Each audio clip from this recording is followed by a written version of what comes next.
Southern Illinois was the first part of the state to be settled. There are several reasons for this. Probably the primary one is the ease of transportation, or how to move from the east and move westward into states like Illinois. Your choices were limited to walking or horseback, or you could go down the river. So many of the southern Illinois settlers actually went down the Ohio River. Many of them started in Pittsburgh and then came on down and then ended up settling in southern Illinois. This 1820 map of Illinois shows that really only the southern one-third, if even one-third, was settled first.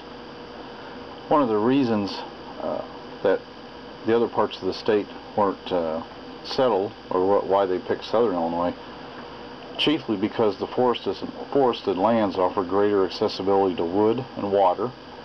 They also lacked the capital necessary for breaking up and fencing the prairie. And also there was a scarcity of markets offered, so you really had no easy way to sell grain if you raised grain. Without a heavy ox team to break up the prairie, it was almost impossible to farm it. And until there was improved transportation, there was no way to get your goods to market.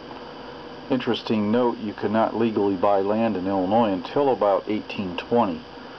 There were French and British claims in southern Illinois, and they had to settle those first. Many of those French people, as we saw earlier, moved to the Illinois area, or primarily the river, and they lived there for many years, so it took about 10 years to settle all those French and British claims until other people could start buying land.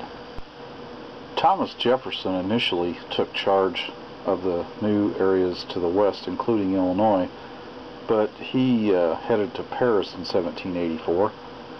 So another famous American by the names of James Monroe, who went on to become one of our presidents, he kind of was in charge of the region. He took a tour of the region in 1785. He was not very impressed.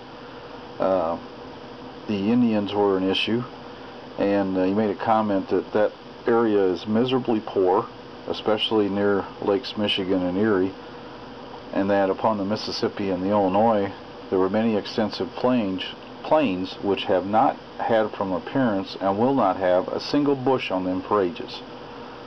Those districts, therefore, within these fall will never contain a sufficient number of inhabitants to entitle them to membership in the Confederacy.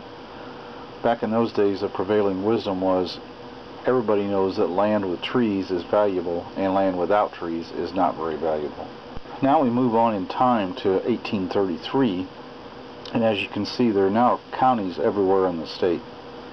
Now these county borders ended up being adjusted a little bit over time to their final size, and the last of the Indians were removed from Illinois in about 1832. Until I started doing some historical research on the Illinois and the Fairbury area, I really didn't appreciate the fact that Fairbury, Livingston County, and a couple of counties around it were the last areas of Illinois to be settled. As you can see here, the progression every 10 years from 1820, 1830, and 1840, we start out with settling southern Illinois, and you see then we start moving upwards north into the state. And even at 1840, Livingston County, Iroquois, Ford, Champaign were not hardly settled at all. So we were one of the last areas of Illinois to be settled.